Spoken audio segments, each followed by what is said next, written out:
Papokštaukim. Tai Kęstas, kaip girdėjot, skambino ir norėjo papokštauti, tai bandysiu paskambinti dabar.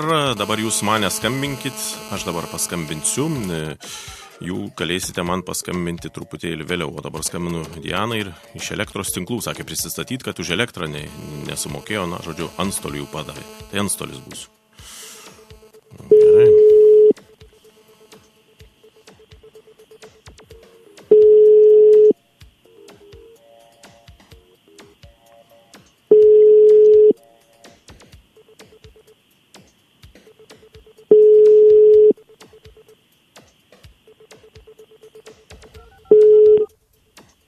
Klausau. Labadiena. Labadiena. Ar ponė Diana čia? Taip.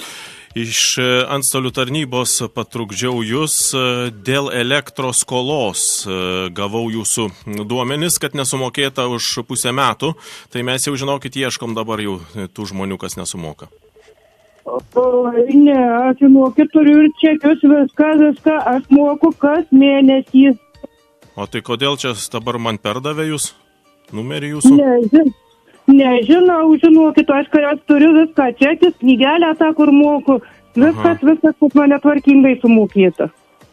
Tai čia gal kokia klaida įsivėlė, tada klausykit? Gali būt, bet tikrai aš moku už elektrą. Jau už elektrą pirmoj vietoj. Aha. 18-19 dieną, bet visą laiką mėnesį 18-19 dieną aš sumoku. Na tikrai, o tai kada paskutinį kartą mokėjot?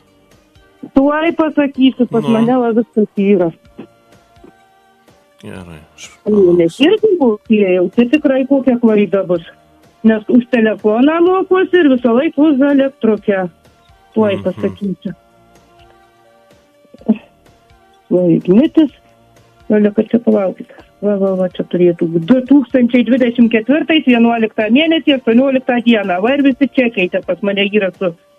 Viskas pas mane tikrai tvarkingai. Tai mes tada gal užvažiuosim, pas jūs patikrinsim tos čekius? Gerai, gali. Galiu, ar ne? Aha. Tai gerai, šiandien būsit namie?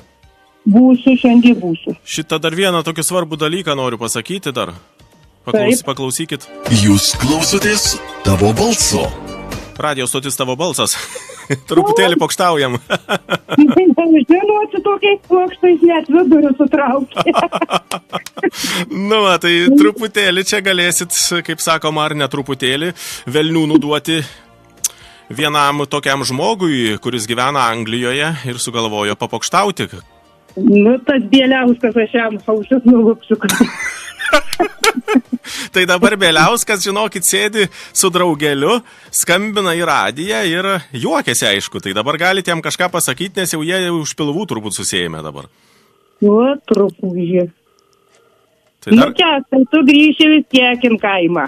Žinok, bus tau. Už elektrą, tai žemių jam reikia kažkokių žinokų. Iš jau ne pirmą kartą, ar ne? Antrą kartą, bet smagu iš tikrųjų, vaikystės draugas mes kartu užaugę. Tai smagu, manau, kad tikrai kada vėlgi susitiksit, ar ne, su Kęstu. Sakė, klausiau, per šventes negrįž, bet kažkada tai, manau, sugrįž vis tiek į Lietuvą. Taip, malonu labai. Tai kažką dar Kęstui pasakykit tada ir ką jau. Ačiū, Kęstai, kad nepamiršti manęs. Kaip smagu. Tai smagu, kad esate tokia suprantanti humorą, nes, žinot, būna visokių žmonių, kad čia ir pipsiukus reikia dėti kartais būna. Žinokit, prakaitas išmuš. Šiek tiek adrenalino sukėlėm, ar ne? Ja. Tai viskas tvarkoju. Už elektrą mokat, o jeigu mokat, tai visada jauskitės gerai, žinokit. Tai viskas yra gerai. Tie, kas nemoka, gali blogai jaustis. Ačiū labai, ačiū. Gražios jums dienos ir gerų artėjančių švenčių. Ačiū ir jums. Ačiū, viso geriausio.